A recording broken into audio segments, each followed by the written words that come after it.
வணக்கம்பானவர்களே, ஜேமிலிருந்து உங்கள் தரன். எங்களோட கருத்தரங்கம் கூட மக்கள் குழம்பி போயிருக்கிற விடயங்களை முடிச்சுக்களை நாங்கள் அவிட்டு கொண்டிருக்கிறோம். எப்படி எதிரியானவன் எங்களோட மக்களை தன்னோட விலைக்குள்ளே சிக்கி வச்சு எப்படி இந்த இனம் 2009 பிறகு எப்படி விலைக்குள்ளே போய் விழுந்து கொண்டு மீள முடியாமல் இருக்குது. ஒரு ஓட வேண்டிய ஒரு இனம், ஒரு நீர்த்தேக்க வேண்டாம், அதில் ஓடிக்கொண்டிருக்க வேண்டிய இனம் தேங்கி போய் நின்று கொண்டு இப்போ சாக்கடியாக நாறுது. அந்த நாற்றத்தை தான் நீங்கள் டிக்டாக் மூலம் அவர்கள் பிள்ளைண்ட விடயங்கள் இருந்து பல விடயங்களை நீங்கள் டிக்டாக் கூட தூசணம் கதைக்கிறதுலேருந்து அசிங்கமாக கதை திட்டுறதுலேருந்து எல்லாத்தையும் குடிச்சு கொண்டு திரிகிறதுலேருந்து எல்லாத்தையும் நீங்கள் பார்க்குறீங்க. ஏனென்றால் ஒரு ஓட வேண்டிய ஒரு இனம் தேங்கி போய் நாறுது. அந்த நாட்டத்தை எப்படி நாங்கள் அகற்ற முடியும் என்ற ரீதியில் தான் நாங்கள் இந்த கருத்தரங்கங்களை நாங்கள் நடத்தி கொண்டிருக்கிறோம். இந்த கருத்தங்கள் ஊடாக முதலாவதாக நீங்கள் சிந்திக்கிறதுக்கு நாங்கள் தெரிவித்த விடயம் எங்கள் மீது எப்படி முடிச்சு போட்டிருக்கின்ற விடயத்தை நாங்கள் அவிட்டு விட்டுருந்தோம். என்ன காரணத்துக்காண்டி இலங்கை அரசாங்கம் கருணாவை எங்கள் தேசத்தை அடையாளப்படுத்துறதுக்கு என்ன காரணத்தாண்டி கருணாவை தூக்கி கொண்டு வந்தார்கள் என்ற விடயத்தை நாங்கள் அவிட்டிருந்தோம். ஏன்னா அந்த காலத்தில் தேசரர் இறுதியில் எப்படி இருந்தார், அவற்றை தோற்றம் எப்படி இருந்தான்னு தெரிஞ்ச தேசரற்ற மகன் இருந்தார், அப்போ உயிரோடு இருந்தார். நடேசன் அண்ணா, புலித்தவன் அண்ணா, ரமேசன் ஆண்டு பல தளபதிகள் களத்திலே இருந்தார்கள். அவர்களை விட்டு 2004 பிறகு தேசரர் எப்படி இருப்பாருன்றே தெரியாத கருணாவை கூட்டிக்கணும் அடையாளப்படுத்த விடுறார்கள் என்றால், அதே மாதிரி அல்லக்கை தயாமாசனை அடையாளப்படுத்த விடுறார்கள் என்றால் என்ன காரணத்துக்காண்டி அதை செய்கிறார் என்ற இதையும் கதிரண்ணா தெளிவுபடுத்தியிருப்பார். அதுக்கு 2வது அமர்வில் நாங்கள் பருதி அண்ணன் கொலையை பற்றியான முடிச்சை அவிட்டு விட்டுருந்தோம். அதுக்கு பின்னால் யார் இருந்தார்கள், அதில் பிரசன்ன ரணதுங்க என்ற கடற்படை அதிகாரி, அவரால் எத்தனை பேர் இங்கே வெளிநாட்டுக்கு அனுப்பி வைக்கப்பட்டிருந்தார்கள் அந்த லிஸ்ட், அவர்கள் தகவல் எங்களோட புலனாய்வு போராளிகளால் பருதி அன்னைக்கு கொடுக்கப்பட்டிருந்துச்சு. பருதி அண்ணனுக்கு சார்ந்திருந்தவர்கள்ட்ட அந்த லிஸ்ட் இருக்குது. அந்த லிஸ்ட் அந்த இதுக்குள்ளே அவர்கள் பொறிக்குள்ளே போகாதபடியால் அதனால் தான் பருதி அண்ணன் படுகொலை செய்யப்பட்டார். அந்த கொலை செய்த நபர் என்ற சந்தேக நபர் பேருந்து இந்தியாவில் யாருக்கு பின்னால் நின்றார்கள் என்ற விடயத்தை நீங்கள் பார்த்துருப்பீங்கள். இந்த இதில் பிரசன்ன ரணதுங்க சீமான் பாரதிய இந்திய அரசாங்கம் பிள்ளைட்டில் துருவா இங்கே அனுப்பி வைக்கப்பட்டார்கள். அந்த அனுப்பி வைக்கப்பட்ட நபர்கள் இப்போ அஞ்சலி செலுத்துகிற கூட்டமாகவும் இருக்கிறார்கள். இப்போ எங்கள் தேசத்துக்கு அஞ்சலி செலுத்துகிற கூட்டத்திலையும் இருக்கிறார்கள். வேறு இதுகளுக்குள்ளேயும் உள்ளுக்குள்ளே கரையான் புத்துமாயி உள்ளுக்குள்ளே பூந்து இருக்கிறார்கள். எல்லா இதுக்குள்ளேயும் அவர்கள் பூந்து இருக்கிறார்கள். எல்லா இடத்துலையும் அவர்களை பூத்தி வச்சிருக்கிறார்கள். அந்த விடயங்கள் தான் அந்த இதில் அந்த லிஸ்ட் இருக்கிறார்கள் யாரண்டு பெயர் விவரம் இல்லாமல் பரிதன் என்ற கையில் அது போய் சேர்ந்தது. ஆனால் அந்த படுகொலைக்கு பிறகு எப்படி எங்களோட இனம் இந்த திருடர்களுக்கு எப்படி வழி அமைச்சு கொடுத்த அந்த விடயத்தையும் நாங்கள் கதைச்சிருக்கிறோம். 3வது விடயம் இந்திய அமர்வில் நாங்கள் கதைச்ச விடயம் ஐநாண்டு அறிக்கை. ஃபோல்கர் டூக் இலங்கைக்கு போயிருந்தார். அவர் தான் ஐநாண்டு பிரதிநிதி. அவர் ஆஸ்திரியா நாட்டை சேர்ந்தவர். அவர் இலங்கைக்கு போயிருந்து இப்போ அறிக்கை விட்டிருக்கிறார். 16 பக்கம் அறிக்கை விட்டிருக்கிறார். அந்த அறிக்கை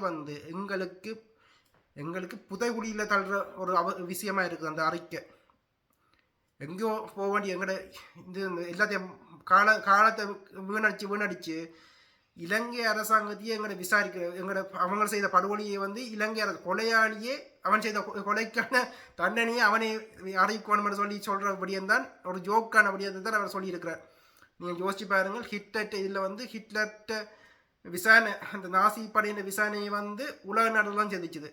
இஸ்ரேல் இப்போ இஸ்ரேல் காசாவில் படுகொலை செய்யுது. அந்த படுகொலைக்கான விசாரணையை இஸ்ரேலே தீர்ப்பை கொடுக்கணும்னு சொல்லிட்டா அது அப்படி யோக்கா இருக்கும். அப்படித்தான் இந்த இதிலையும் இந்த எங்கட இதையும் இலங்கை அரசாங்கம் விசாரிக்கணும், கொண்டவனை விசாரிக்கணும்னு சொன்னால் அது எப்படி நியாயமாக இருக்கும், நேர்மையாக இருக்கும்? விளங்குதல் உங்களுக்கு அதுக்குள்ள பின்னால் இருக்கிற அரசியல்.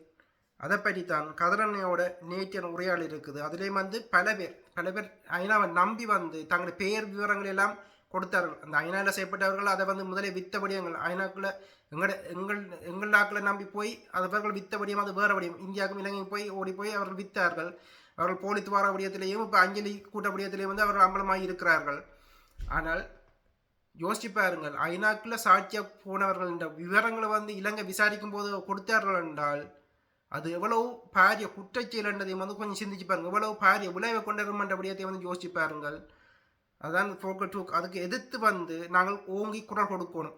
ஆனால் எங்களுடையவர்கள் வந்து லெட்டர் எழுதுறதுலேயே நேரத்தை கடத்தி கொண்டிருக்கிறார்கள். அவங்க ஒன்றம் மீறி போய் இப்படியான ஒரு சிக்கலுக்குள்ள வந்து எங்களை வச்சிருக்கிறாங்க. எங்களோட இனத்தை விட்டுருக்காங்க. ஒரு இனப்படுகளை கண் முன்னால் நடந்துச்சு. அதுக்கான நீதியை கூற கோர முடியாத ஒரு இனமாக நாங்கள் இருக்கிறோம். அதுக்கு காரணம் மேர் அந்த அந்த முடிச்சலை தான் நாங்கள் அவுட்டு கொண்டு இருக்கிறோம். கேளுங்க கதிரனையோட நேற்று நேரில் ஐநாண்டு அறிக்கை வந்திருக்குது. அதை நாங்களே எதிர்பார்த்த ஒரு விடியாண்டு நாங்கள் ஏற்கனவே பொதுவாக விடயத்திலேயே நாங்கள் சொல்லியிருந்தோம். இந்த மக்களுக்கு இந்த நீங்கள் வந்து ஒன்றாக இருந்தால்தான் நாங்கள் இதில் வந்து வெற்றி பெற முடியும், அல்லது காலத்தால் வந்து இதை வந்து மழுங்கடிச்சு போவார்கள். ஐநாவில் மாற்றம் பெறுகிறது, பழையவர்கள் மாற்றப்பட்டு புதியவர்கள் வெற்றார்கள். இதோட வந்து இலங்கைக்கு சார்பான ஒரு அரசாங்கத்தை தான் இவர்கள் உருவாக்குவார்கள். இலங்கைக்கு இவர்களுக்கு சார்பான ஒரு இலங்கை அரசாங்கத்தை இவர் உருவாக்குவார்கள். அவருக்கு பின்னால் இவர்கள் போவார்கள் என்ற விடயத்தை வந்து நாங்கள் சொல்லியிருந்தோம். இது ஒரு சர்வதேச நிகழ்ச்சி நிரல். அது வந்து படித்து சொல்லி வந்து மக்களுக்கு இந்த முறையும் வந்து நீங்களும் குரல் பதிவு போட்டுருந்தீங்க. செம்மானிக்கு இவர் ஒழுக்க டூக் வந்து போய் நிற்க பொழுக்க டூக் வந்து போய் நிற்க நீங்கள் வந்து அதுக்கான இதை வந்து இதான் இது வந்து அரசாங்கத்தால் நடத்தப்படுற ஒரு கண்டுடைப்பு நாடகம் தான் இந்த அணையா விளக்கு போராட்டம். அதை வந்து நீங்கள் தெளிவாகவே சொல்லியிருந்தீங்க. அப்படி இருந்தும் இந்த மக்கள் வந்து இவங்களோட அரசியல்வாதிகளோ இவங்களோட ஊடகங்களோ ஒன்றுமே செவி மடுக்கையில் எல்லாம் அதில் வந்து தெரிஞ்ச அரசியல்வாதி வந்து அதுக்குள்ள பங்கு பெறாமல் வந்து தவிர்த்திருந்தார்கள். தெரியாதவர்கள் அதுக்குள்ள போய் நின்று மாட்டுப்பட்டு அவர்களும் சேர்ந்து செய்திருந்தார்கள். இப்போ வந்து கடைசியாக அதில் ரிசர்ச் நாங்கள் சொன்ன மாதிரி அந்த ரிசர்ச் வந்து இதுலேயே தெரியுது. இந்த வந்து செப்டம்பர் மாதம் வந்து கூட்டத்தொடர் தொடங்க போகுது. இதில் இந்த அறிக்கையை வந்து வாசிக்க போகிறாங்க. அதுவும் வந்து எப்படி இதுன்னா கொண்டவன் எங்களை வந்து கொண்டவனையே வந்து எங்களுக்கான தீர்ப்பை வந்து தரப்போகிறாங்க. இப்படியான நகைச்சுவையை வந்து நீங்கள் வேற எங்கேயும் பார்க்க முடியுமா? எங்களை ஒருத்தன் வந்து அழிக்கிறான், இன அழிப்பு செய்கிறான். அவன்கிட்ட வந்து விசாரணை செய்து அறிக்கை கொடுக்க சொல்லி தீர்ப்பு கொடுக்க சொல்லி ஒரு இது ஐக்கிய நாடு சபை சொல்லுதென்றால் இதையும் பார்க்க வேடிக்கை வேற எங்கேயும் இருக்க முடியுமா? அதுலேயும் வந்து பாரிய இது வந்து அவர்களோட யாரெல்லாம் சாட்சி கொடுத்தார்களோ அவர்களோட விவரங்களையும் வந்து இலங்கை அரசாங்கம் இந்த விசாரணை கொடுக்க போறார்கள். இது எவ்வளவு பாரிய குற்ற செயலுன்னு அது விளக்கமா நீங்க ரெஜிஸ்டர் பண்ணணும். அது தவறா போய் முடிஞ்சிடும். அது என்னன்ற விளக்கங்களோட நாங்கள் அதை பற்றி பேசுவோம். இனியும் அது என்னென்றால் தர நாங்கள் முதல்ல வந்து நாங்கள் இந்த கிழமை நாங்கள் போன கிழமை தொட்ட விடயம் இந்த 17ஆம் தேதி 5ஆம் மாதம் 2009க்கு பிறகு ஈழத்தமிழர்கள் பார்க்க மறந்த விடயங்களும் எப்படி இந்த சூழ்ச்சிகளுக்குள் நாங்கள் சிக்குண்டு நிற்கின்றோம் என்ற விடயங்களும் அது ஒரு நல்ல விடயமா போயிட்டு நாங்கள் ஏற்கனவே பேசுற விடயம் எல்லாம் இந்த அதாவது ஐக்கிய நாடுகள் சபைகளினுடைய பிரமுகர் வந்து அவரினுடைய சொந்த அறிக்கையை தான் அதுல வெளியிட்டிருக்கிறார். அது வந்து நாடுகளோ அல்லது அது ஒரு நின்று வேலை செய்தவர்கள் அவர் அங்கே சென்றது. அதற்கு பிறகு அவர் தனக்குள் இருக்கின்ற விடயங்களை இப்படித்தான் எழுதப் போகின்றார் என்றதையும் நான் இவர் செம்மணி போராட்டம் உருவாக்கும் பட போதே நான் சொல்லியிருப்பேன் இது என்ன நடக்க போகுதுன்றது. சரி, விடயத்துக்குள்ள வருவோம். என்னென்றால் இந்த விடயங்களை நாங்கள் தெளிவா பார்க்க வேண்டிய நேரங்கள் வந்து நாங்கள் வேலை திட்டங்களை எப்படி செய்வது. இப்ப செப்டம்பர் மாதம் அமர்வுகள்ல வந்து இப்ப ஈழத்தமிழர்கள் என்று வேலை செய்பவர்கள் இதை எப்படி காய் நகர்த்த போறார்கள் என்பதை நாங்கள் பொறுத்திருந்து பார்ப்போம். ஆனால் அவர் என்ன சொல்ல வருகிறார் என்பதைத்தான் நாங்கள் எல்லோரும் முதலில் புரிந்து கொள்ள வேண்டும். ஒரு ஐக்கிய நாடு சபைகளில் பணியாற்றுகின்ற ஒரு உறுப்பினர் என்ன சொல்ல வருகிறார்? இதைத்தான் நாங்க மீண்டும் மீண்டும் சொல்லுகின்றோம் அவங்களுடைய மக்களுக்கு. என்னென்றால் ஒரு ஈழத்தமிழரை எங்கையெல்லாம் கையாள நினைக்கிறார்கள், அதை எங்கெல்லாம் நீங்கள் களைந்தறிய வேண்டும் என்கின்ற ஒரு விடயங்களை நீங்கள் புரிந்து கொள்ள வேண்டும் என்பதற்காகத்தான் நாங்கள் சொல்லுகின்றோம். அந்த இடத்தில் தான் இந்த போராட்டங்களை வலுவிழக்க செய்ய வேண்டும். முதலில் இந்த கிளீன் ஸ்ரீலங்காவை பற்றி நாங்கள் தொடர்ச்சியாக பேசி இருப்போம். அதன் பேச்சின் தொடக்கமாக இந்த கிளீன் ஸ்ரீலங்காவுக்குள் முக்கியமாக இருக்க வேண்டிய விடயம் என்னவென்றால் இந்த போராட்டங்களை சிதைப்பது, வலுவில்லாமல் அதை செய்வது. அப்ப ஈழத்தமிழர்கள் போராட்டங்கள் செய்கின்ற போதுதான் அது உலக தேசத்தில் அது ஒரு பூகம்பமாக இலங்கையில் பிறந்த தமிழர்களுக்கு இன்னும் அரசியல் தீர்வினை பெறாமல் இருக்கின்றோம் என்ற செய்தியை எப்போதும் இந்த போராட்டங்கள் சொல்லிக் கொண்டே இருக்கும். அப்ப இந்த போராட்டங்களை முறியடிக்க வேண்டும்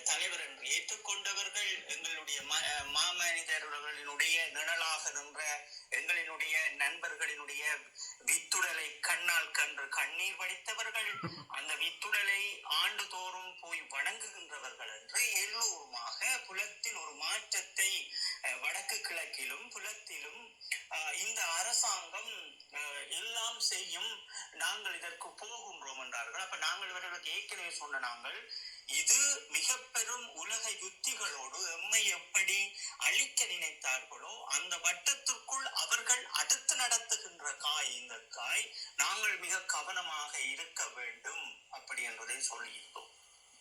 அப்ப இந்த பலவில்லாமல் எப்படி போராட்டங்களை செய்வது என்றால், இந்த செம்மணி போன்ற போராட்டங்கள், அதே போன்று அர்ச்சுனாவை கொண்டு வந்து நிகழ்த்தப்பட்ட போராட்டங்கள், அப்ப மக்கள் அதில் திசை திருப்பப்பட்ட விடயங்கள், அந்த போராட்டம் என்று கொந்தளித்து மக்கள் வந்து அது அடித்து சுக்குநூறாக உடைக்கப்பட்ட விடயங்கள், பொது வேட்பாளரை கொண்டு வந்த விடயங்கள், இப்படி என்று தமிழர்கள் தரப்பில் மிக ஒரு அவர்களுடைய இலட்சியத்தை துடைக்கின்ற வேலைகளை தொடர்ச்சியாக எம்மவர்களுக்குள் இருந்து கொண்டு நடைபெறுகிறது. அப்ப இந்த செம்மணி போராட்டத்தின் உடைய நோக்கமும் இலங்கை அரசாங்கத்தினுடைய நோக்கமும் என்னவென்றால், இலங்கை அரசாங்கத்தை நாங்கள் பேசியதான் திருப்பியும் பேச போறோம், ஆனால் பேச வேண்டிய தேவை இருக்கிறது என்றால் பேசுகின்றோம். அப்ப இந்த உறுப்பு நாடுகள், இந்த போரை முன்னின்று நடத்தி முடித்த உறுப்பு நாடுகள், அதே போன்று இலங்கையினுடைய இந்த சாக் மாநாட்டில் இருக்கிற 48 நாடுகள், இவர்களுக்கும் இந்தியாவுக்கும் ஒரு தேவை இருக்குது என்றால், ஈழத்தமிழர்கள் தங்களினுடைய கோட்பாடு, ஈழத்தமிழர்களுக்கு என்று தனி கோட்பாடு இருக்கிறது. எங்களுக்கு என்பது ஒரு நாடு, அது ஒரு தேசம், ஒரு இறையாண்மை என்று இருக்கின்ற அந்த வட்டத்தை தான் இந்த 16 ஆண்டுகளாக சிதைத்தார்கள். அதை நாங்கள் இந்தியாவோடு எங்களுடைய தமிழ் நிகழ்ச்சி தொடர்ச்சியாக பேசிக் கொண்டிருக்கிறோம். அது இவர்களுக்கு எவ்வளவு புரிய போறது என்று அல்ல, அது புரிந்தால் இவர்கள் இப்படியான சில நுட்பமான முறையிலான அரசியல் நகர்வுகளை இவர்கள் துடைத்தெறிய முடியும். அப்ப இந்த இடங்களில் தான் இந்தியா எடுக்கின்ற முடிவு எல்லாமே வெற்றிகரமாக அமையும். நீங்கள் பாருங்கள், யாழ்ப்பாணம் என்று சொல்லுகின்ற போது அது வடக்கு கிழக்கில் ஈழத்தினுடைய ஒரு தலைமைத்துவமாக, ஈழ மக்களினுடைய ஒரு உயிர் நாடியாக, ஒரு இதயமாக இருக்கின்ற இந்த யாழ் குடாநாடு.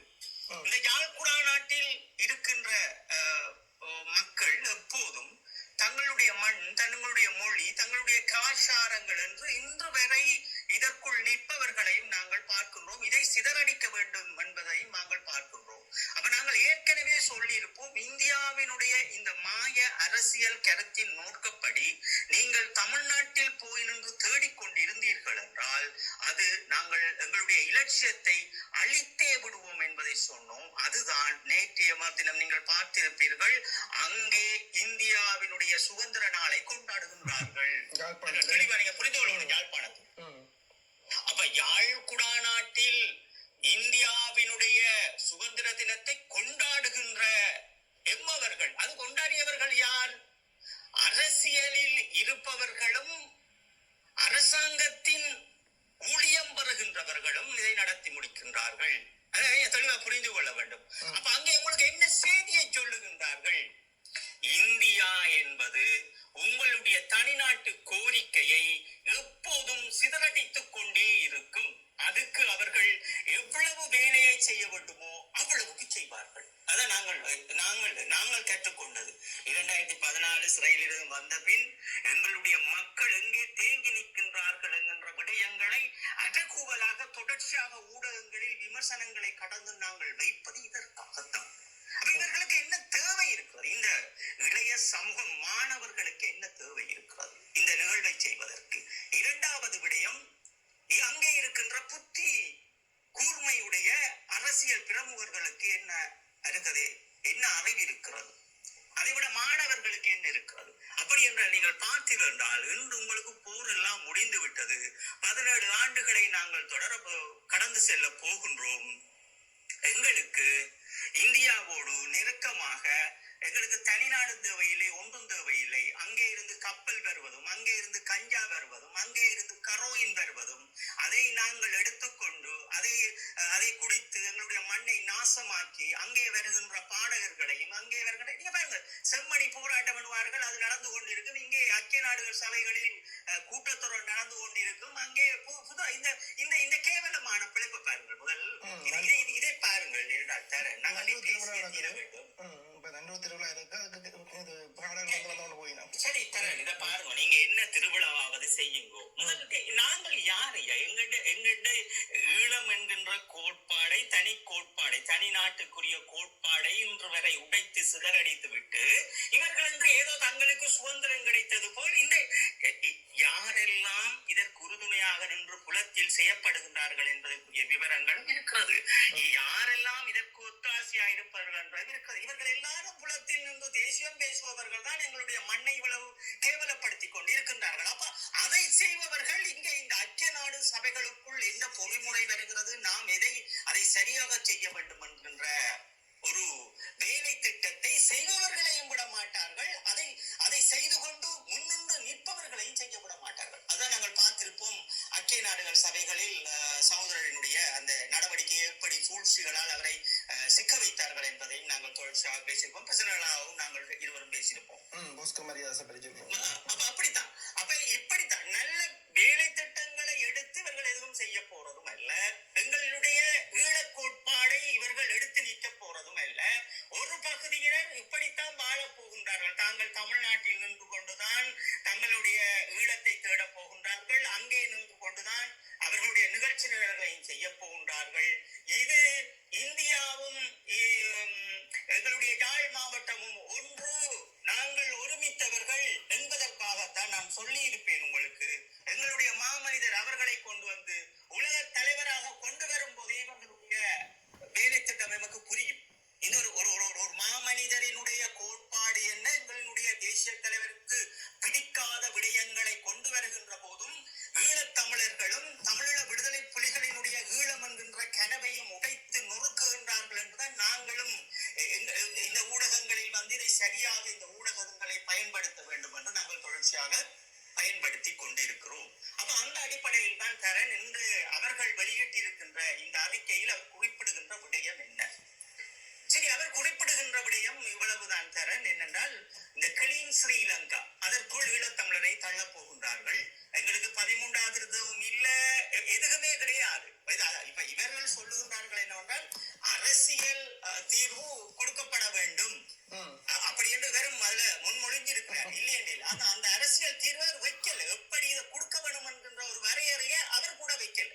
நான் சொல்லியிருப்பேன், இந்த நாடகத்தினுடைய அரங்கேற்றங்கள் என்ன நடக்க போகுது செப்டம்பர் என்பது சொல்லியிருப்பேன். அப்ப என்னென்றால் இந்த பொறிமுறைகள் வந்த போதெல்லாம் இந்த பொறிமுறைகளுக்குள் நீரடி சாட்சியங்கள், அதாவது இப்ப 2012, 2013, 2014 காலப்பகுதியெல்லாம் சில பொறிமுறைகள் ஊடாக விசாரணைக்கு சென்றவர்கள், சாட்சியங்களை அளித்தவர்கள் என்று பல விதங்கள் இருக்கிறது. அது பல விதங்கள். அதாவது இலங்கையினுடைய அரசாங்கம் ஊடாக சாட்சியங்கள் அளித்தவர் இருக்கிறார்கள். மறைமுகமாக ஐசிசி ஊடாக கொடுத்தவர்கள் இருக்கின்றார்கள்.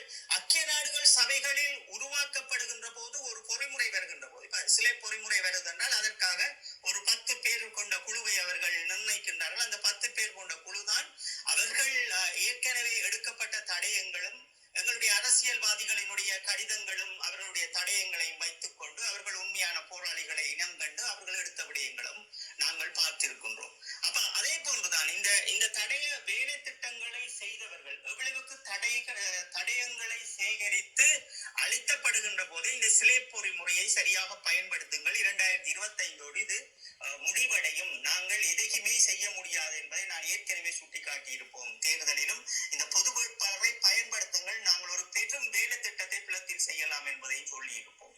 அப்ப இலங்கை அரசாங்கத்துக்கு இன்று இவர் சொல்லுகின்றார் என்னவென்றால், இது ஒரு புதிய அரசாங்கம், நாட்களை கொடுக்க போகின்றார்கள். எப்படி சுமந்திர நாங்கள் எப்படி நாட்களை எடுத்தார்களோ அன்றைய காலம், அப்படி புதிய அரசாங்கத்தோடு அவர்கள் நின்றது போல், அதாவது மைத்திரிபால சிறிசேன அல்லது அவரும் ரணிலோடு நின்று ஒரு அரசாங்கம் ஒன்று உருவாக்கி இருப்பார்கள். உங்களுக்கு தெரியும், அந்த கற்களை வைத்தவர்களும் என்று கோடியில் புலர்பவர்களும் உங்களுக்கு தெரியும், கட்டடங்களுக்கு கற்கள் வைத்தவர்களும் என்று.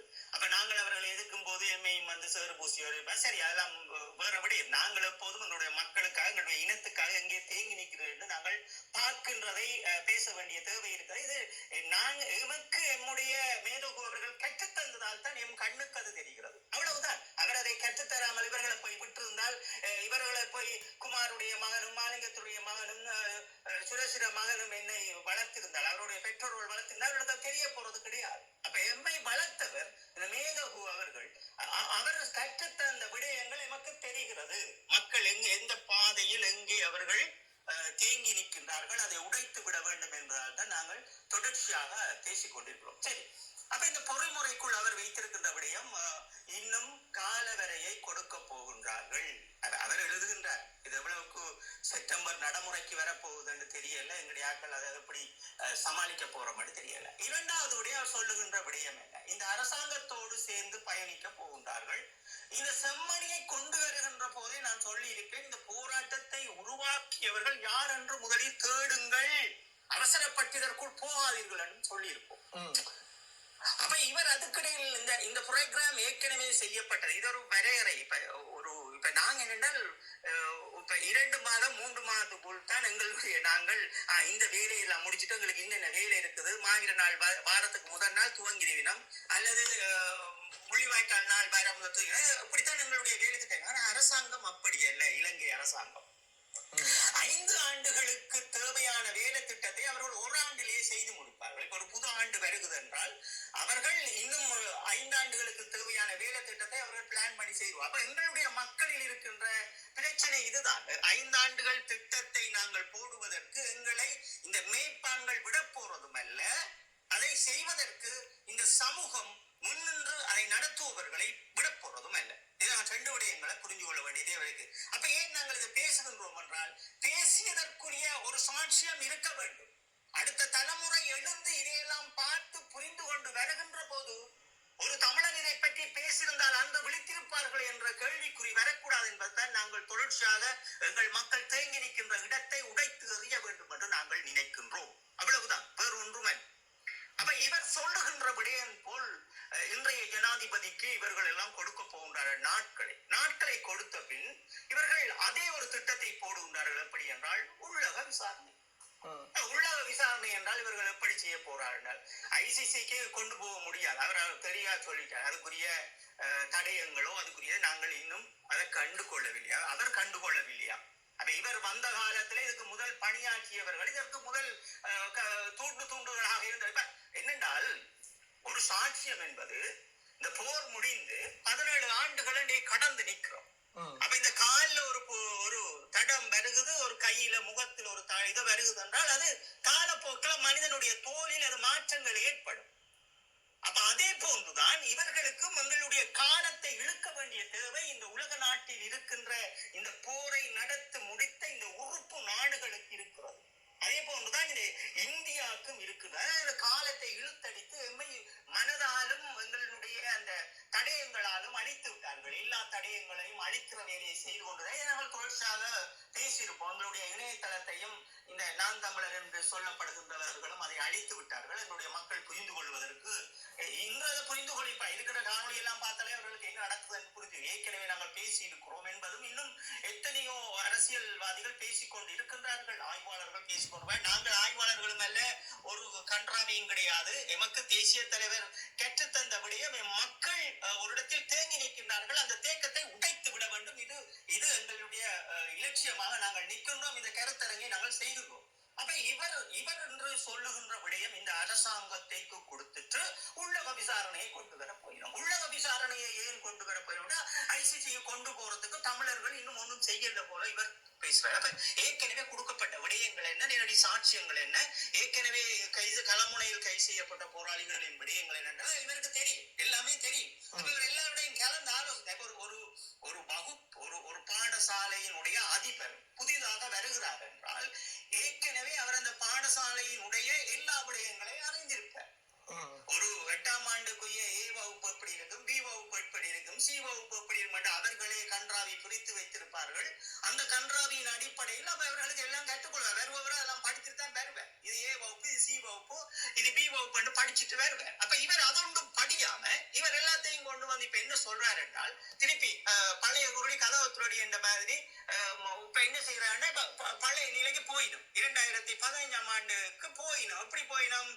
2025 10 வருஷம் கழிச்சு பின்னோக்கி போயிடும். பின்னோக்கி எங்க போயிடும்? நாங்க வேண்டாம் என்ற விடயங்கள், எங்களுக்கு உள்ளக விசாரணை வேண்டாம் என்ன எங்களோட குறுக்கு இவங்க என்ன பண்ணிச்சுனா, இந்த அரசியல் கோமாளிகள் இவர்களுக்கு எங்களோட மக்கள் சரியான புரிதல் இல்லாமல் மீண்டும் மீண்டும் எங்களுக்குள்ள வச்சு கொண்டிருந்து இன்னைக்கு அந்த போராட்ட வலுவென்றது போராட்டத்தை துவக்குகின்ற போதே அதை உடைத்தெறிகிற சக்திகளாக மாறி நிற்கின்றார்கள். சரி, விடயத்துக்கு வரும், அதை பற்றி தொடர்ச்சியா பேசுவோம். அப்ப இந்த உள்ள விசாரணை எப்படி நடைபெற போகுது? மீண்டும் இலங்கையினுடைய ஆணைக்குழுக்கள் ஊடாக அவர்கள் நியமிக்கப்பெறுது நடக்க போகுது. இதுல முக்கியமாக இலங்கை அரசாங்கம் என்ன கேட்குது என்றால், இலங்கை அரசாங்கம் முக்கியமாக கேட்கின்ற விடயம் என்னவென்றால், இந்த ICCக்கு கொண்டு போக உங்களுக்கு ஆவணப்படுத்தியவர்கள் எல்லாம் யார், அந்த சாட்சியங்கள் எல்லாம் யார், அதெல்லாம் நீங்கள் தர உருவென்றார்கள். இங்கேதான் இருக்கின்ற பொருள் எமக்கு. ICCக்கு போறதுக்கு என்று சொல்லி ஒரு நடவடிக்கை எங்களுடைய மாமனிதர்கள் பிளத்தில் நின்று கொண்டு வேலை செய்கின்றார்கள். அதற்குரிய சாட்சியங்களை திரட்டுகின்றார்கள். வருகின்ற பொறிமுறைகளும் செய்கின்றார்கள். ஐக்கிய நாடுகள் சபைகளில் நான் சொல்லியிருப்பேன் 2 பிரிவுகளாக, ஒன்று அரச தரப்பாலும் இன்னொன்று தனியார் தரப்பாலும். அப்ப 2 பகுதிகளாலும் கொடுக்கப்பட்ட ஈழத்தமிழர்களுடைய மிக பெரும் வலுக்களையும் அந்த வடுவங்களையும் அள்ளி கொடுக்கின்ற போது வேண்டி வைத்தவர்கள் இன்று மௌனமாக்க போகின்றார்களோ செப்டம்பர் என்கின்ற ஒரு ஏக்கத்தின் மத்தியில் நான் இந்த போராட்டம் துவங்கும் போதே அதை பதிவிட்டிருப்பேன். அப்ப அந்த இடத்தில் அவரும் என்ன குறிப்பிடுகின்றார் என்றால், உள்ளக விசாரணை கொண்டு போகும். உள்ளக விசாரணைக்கு இவங்க கொண்டு போகும்போது எங்கட மக்கள் என்ன செய்வாங்க? உள்ளக விசாரணையாவது இவர் நல்ல அரசாங்கம் தானே, அவர் எல்லாம் செய்திருவார் என்று போட்டு இப்ப குறிப்பிட்ட பேர் நின்று கொண்டு குளத்துல நின்று கொண்டு என்ன செய்யணும் என்று சொன்னால், உள்ளக விசாரணைக்கு நாங்கள் இந்த அரசாங்கத்தை நம்புவோம் என்று நம்பிக்கையை கொடுக்கின்றார். தெளிவா புரிஞ்சு கொள்ளணும். இது ஒரு வருஷமாக நடக்கின்ற விடயம் என்னென்றால், இந்த இறுதி கணத்தில் நடந்த இந்த முள்ளிவாய்க்காலினுடைய எச்சமாக இருப்பவர்களை தூக்கி எறிகின்ற அளவு வேலை திட்டங்களை செய்து முடித்த பின் இன்று அடுத்த கட்டத்துக்கு தள்ளுகின்றார்கள். ஐக்கிய நாடுகள் சபைகளை உடைப்பதற்காக, மக்களினுடைய அந்த வல்லுகை உடைப்பதற்காகத்தான் இந்த வேலை திட்டமே தவிர நீங்கள் யாரும் உடைந்திட வேண்டாம். இதற்கு இவர் தனிப்பட்ட அறிக்கை தான் இதே தவிர அதற்கு வேலை செய்கின்ற ஐக்கிய நாடுகள் சபைகளுக்கு 2 வகையாக மீண்டும் சொல்லுகின்றோம். ஒன்று அரச தரப்பாலும் இன்னொன்று தனியார் தரப்பாலும் நடத்தப்படுகின்ற ஈழத்தமிழர்களுடைய விடயங்கள் அனைத்தும் அது மீண்டும் மீண்டும் அது தொடர்ச்சியான முறையிலே அது சரியான முறையில் அவர்கள் காய் நகர்த்துவார்கள் என்று நான் நம்புகின்றேன். அப்ப இவர்கள் சொல்லுகின்ற விடயம், இந்த ஜனாதிபதிக்கு நாட்களை கொடுப்போம், அங்கே நாங்கள் ஒரு வேலை திட்டத்தை அதாவது விசாரணையை கொண்டு வருவோம் என்று இன்றைக்கு செம்மணியை கொண்டிருப்பார்கள். செம்மணியை கொண்டு தாங்கள் அதற்கு ஒத்துழைப்பு வழங்குவோம் என்ற ஒரு உளவியல் ரீதியாகத்தான் இந்த ஸ்கேன் கொண்டு வந்த விடயத்தை நாங்கள் பேசியிருப்போம். எங்களுடைய போராளிகள் இன்னும் அதே கைதிகளாக இருக்கிறார்கள். அவர்கள் எல்லாம் விடவில்லை. இன்னும் எங்களுடைய காணிகள் இருக்கிறது, மக்களுடைய காணிகள் அதுவும் விடவில்லை என்று அதை நாங்கள் சுட்டிக்காட்டி அவர்கள் கொடுத்தது வேறு போன பிறகும் எப்பயோ விட்ட காணிகள், எத்தனையோ எப்பவோ விட்ட காணிகளுக்கு திடீரென்று பார்த்தால் யூடியூப்பாளர்களுக்கு பணத்தை கொடுத்து வைக்கிது இப்போது விட்டது போல் இப்போ ஒரு மாயையை காட்டியிருப்பார்கள். இந்த ஒரு 2 கிழமைகளாக இந்த காணிகள் இராணுவம் விட்டது ஒரு பொய்யை சொல்லி இருப்பார். அது எப்பவோ ஆண்டுகள் விட்டது. அது ஒரு 2015 நல்ல அரசாங்கம் வந்த போது விட்ட காணிகள் எல்லாம் இன்று வந்திருக்கும், இவர் விட்டார் என்று சொல்லி. அப்ப நாங்களுக்கு இதை பற்றி தொடர்ச்சியாக பேசியிருப்போம். சரி, அப்ப இப்படித்தான் எங்கள் ஈழத்தமிழரை எந்த இடத்தில் அவர்களுடைய இலட்சியங்களை கலைந்தறிவதற்கு வேலை திட்டம் நடக்கிறது என்பதால் தான் நாங்களும் தொடர்ச்சியாக பேசிக் கொண்டிருக்கின்றோம். இந்த ஐக்கிய நாடுகள் சபைகளிலும் இவர் வந்திருக்கின்ற விடயங்களிலும் நாங்கள் இதை எப்படியெல்லாம் நாங்கள் தடுக்க போகின்றோம், இதை எப்படி நாங்கள் முன்னின்று செய்ய போகின்றோம் என்றால், ஒற்றுமை என்கின்ற ஒரு பலமே எமக்கு இன்று தேவைப்படுகிறது. எங்களினுடைய மாமனிதர் அண்ணா அவர்களினுடைய அந்த குறிக்கோள், அந்த ஈழம் என்கின்ற கனவு, அந்த கனவுக்காக மடிந்தவர்களை இவர்கள் எல்லோரும் உண்மையாக நேசித்தால், என்னுடைய மாமனிதர் எங்களுடைய தேசிய தலைவர் அவர்கள் ஈழத்தினுடைய தந்தை என்பதை தங்கள் மனதார ஏற்றுக்கொண்டு அன்னைக்கு பிடிக்கின்ற விடயத்தை தான் குலத்தில் தூக்கி நிற்பார்களே தவிர ஓடி போய் எங்கேயும் ஒளிந்து கொண்டு நிற்க மாட்டார்கள். அப்ப நாங்கள் அதான் சொல்லுகின்றோம், தமிழ்நாட்டுக்குள் போய் நீங்கள் ஓடி ஒழித்தீர்கள் என்றால் இன்று எப்படி யாழ்ப்பாணத்தில் அவர்களுடைய இந்தியாவினுடைய ஒரு சுதந்திர தினம் அவர்களே அங்கே எல்லா ஆட்சியும் செய்ய போகின்றார்கள். இப்பவே அவர்கள் அதாவது நம்முடைய கடல் பரப்புகள்ல இருந்து 6 பரப்புகள் அனைத்தும் இந்தியா தன்னுடைய கைவசம் கொண்டு வந்துட்டு பல பல வேலை திட்டங்களும் அம்பானி வந்துட்டார். இவர்கள் கொண்டும் இல்ல, குளத்தில் நின்று கொண்டு இதையெல்லாம் பார்க்காமல் கவனிக்க தராமல் நீ நான் என்று சண்டை பிடித்துக் கொண்டு பெண்களையும் அவமானப்படுத்திக் கொண்டு இவருடைய காலங்களை கடத்துகின்றார்கள். சரிதரன், இந்த இடத்தில் நாங்கள் நிறுத்தி கொண்டு அடுத்த கட்டம் எப்படி இவர்கள் எதற்காக அடுத்தடுத்த கட்டங்களை இவரை நகர்த்த போகின்றார்கள் தொடர்ச்சியாக பேசுவோம். நானும் தொடர்ச்சியாக பேசிக் கொண்டிருக்கிறேன். வந்தவர்களுக்கு வாய்ப்பளியுங்கள். தொடர்வோம் தரேன்.